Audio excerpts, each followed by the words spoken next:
Quick post-fight video. Sam Sexton versus Gary Cornish for the British heavyweight title. I must admit, I actually forgot this fight was happening. Didn't plan to be back to watch it, but came into my hotel room, loaded up Twitter, and I could see people tweeting saying that the fight was on. So managed to watch it actually from the end of the first round. Sexton won on the scorecards. My understanding is he won a unanimous decision with 3 close scorecards, like, most of the judges having a round or 2 in it, with the consensus being that Sexton won. I didn't score the fight.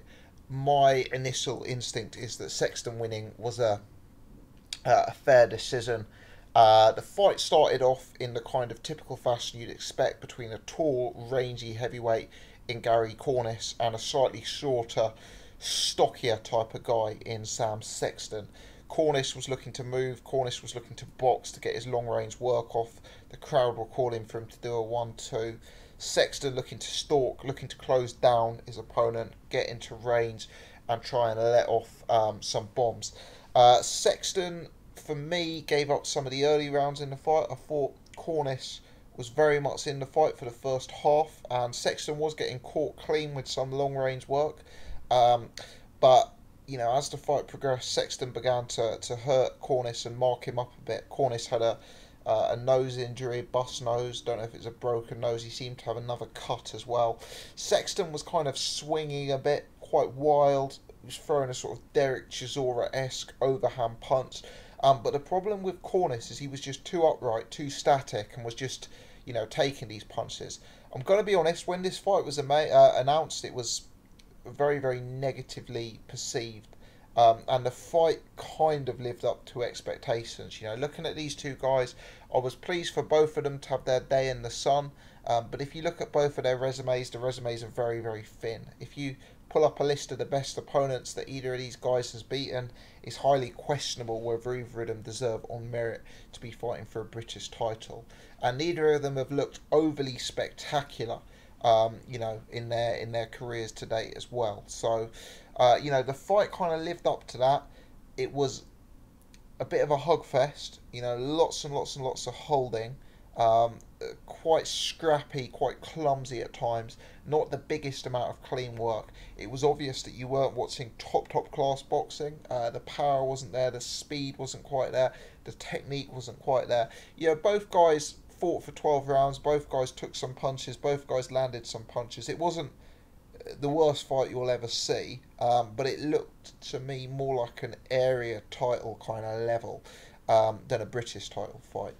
Sexton, on balance, he did what he needed to do, and I think he just about deserved the win. And credit to him, he's the British champion. At the end of his career, he'll be able to look back and say that he's made it to the British title level.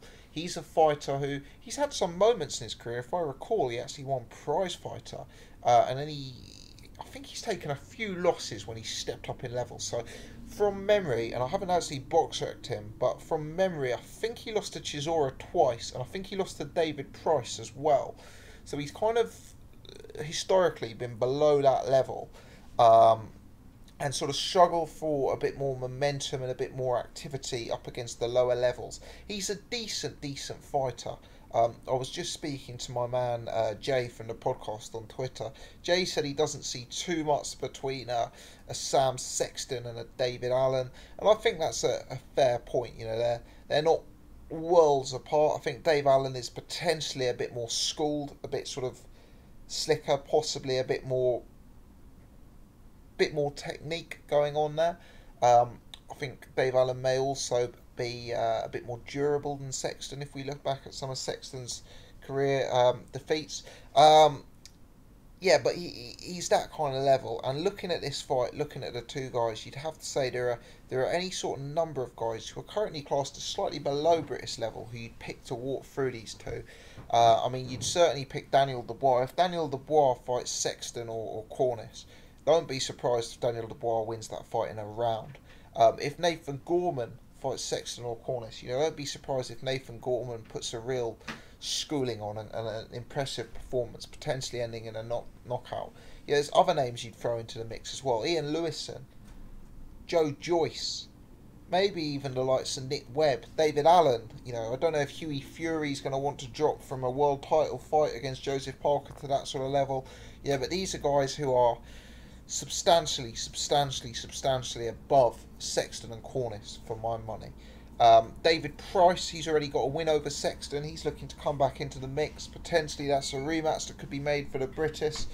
Derek Chisora, Chisora's a guy who, he's probably got higher aspirations than to fight for a British title. I don't think he wants a British at this stage of his career, but he's another name to throw into the mix as well. So we'll see where the guys go from here. But all in all, it was a fairly poor affair. And you've got to ask yourself, the amount of talent we have in the British heavyweight division is kind of not the best advertisement for boxing, that these two were the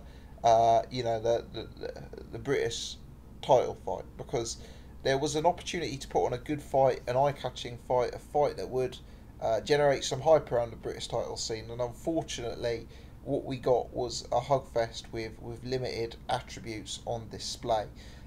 Sexton, is there anything more to his game? Is there another level to come out? I suspect not. I suspect he's going to be one of these guys who's a tough guy. He's going to march forward, he's going to loop in punches, and he's going to bring some pressure.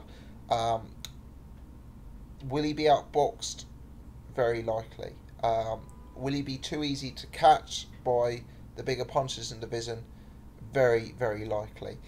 We shall see where both guys go from here. For Gary Cornish, it's going to be a tough way back for me. What direction his career will go in from now, it's kind of up to him. I fear that he may well get some opportunities as an opponent for up and coming prospects, and that might be the way that he can get some money out of the sport, because whether or not he sells enough tickets and generates enough interest, whether or not he's marketable enough to be given a third opportunity, I'm not so sure. He may have to work his way back up by taking on opponents who are favoured to beat him. As for Sam Sexton, in terms of getting that belt, that's a career highlight for him. I'm sure he'll be able to get a very, very decent fight. There's a lot of fighters in the mix, which we've already discussed in this video. Some of them will want to fight for the British title, and I'm sure Sexton will be able to, I don't know if you want to describe it as selling his belt. I'm sure Sexton will be able to make some decent change from stepping into the ring with one of the highly touted fighters in the British heavyweight scene. Let me know your thoughts, people. What do you make of this matchup? Probably not too much more to say on the fight, but give me your take on where both of these guys go from here. Drop your thoughts in the comment section below. If you enjoyed this video, as always, please take the time to hit the subscribe button. Thanks for tuning in.